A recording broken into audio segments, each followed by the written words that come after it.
ಎಲ್ಲರಿಗೂ ಶುಭ ಸಂಜೆ. ನನ್ನ ಹೆಸರು ಚೇತನ. ನಾವು 6ನೇ ತರಗತಿಯಲ್ಲಿ ಓದುತ್ತಿದ್ದೇವೆ. ನಮ್ಮ ಪರಿಸರ ನಮ್ಮ ಆರೋಗ್ಯ. ಅಲ್ಲಿ ಇಲ್ಲಿ ಕಸ ಎಸೆಯಬೇಡಿ. ಕಸ ಜೀವಿಗಳ ಆರೋಗ್ಯ ಕೆಡಿಸುತ್ತದೆ. ಇರುವ ಕಸವನ್ನು ಬೇರ್ಪಡಿಸಿ ಕಸದ ತೊಟ್ಟಿಗೆ ಹಾಕೋಣ. ಈ ರೀತಿಯ ವಿಲೇವಾರಿಗೆ ಸಹಕರಿಸಬೇಕು. ಉತ್ತಮವಾದ ಪರಿಸರ ನಮ್ಮದಾಗಲಿ. ಊರಿನ ಸೌಂದರ್ಯ ಕಸ ಮುಕ್ತ ಪರಿಸರದಲ್ಲಿದೆ. ಋಣಾತ್ಮಕ ಪರಿಣಾಮ ಬೀರುವ ಪ್ಲಾಸ್ಟಿಕ್ ಬೇಡವೇ ಬೇಡ. ಎಲ್ಲೆಡೆ ಸ್ವಚ್ಛತೆ ಅನುಭವಿಸೋಣ.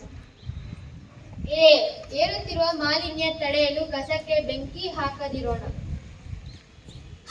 ಐಶ್ವರ್ಯಕ್ಕಿಂತಲೂ ಮಿಗಿಲು ಸ್ವಚ್ಛತೆ ಮತ್ತು ಆರೋಗ್ಯ. ಒಂದು ಹೆಜ್ಜೆ ಸ್ವಚ್ಛತೆಯ ಕಡೆಗೆ. ಓದು ಬರಹದಷ್ಟೇ ಸ್ವಚ್ಛತೆಯೂ ಮುಖ್ಯ. ಔಷಧಿಗಳಿಂದ ದೂರವಿರಲು ಸ್ವಚ್ಛತೆಯೇ ದಾರಿದೀಪ. ಅಂಗಡಿಯಲ್ಲಿ ಪ್ಲಾಸ್ಟಿಕ್ ಮಾರದಿರಲ್ಲ. ಸ್ವಚ್ಛ ಸುಂದರ ಪರಿಸರ ನಿರ್ಮಾಣ ಮಾಡೋಣ.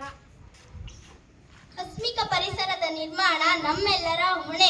ಎಲ್ಲರಿಗೂ ಶುಭವಾಗಲಿ.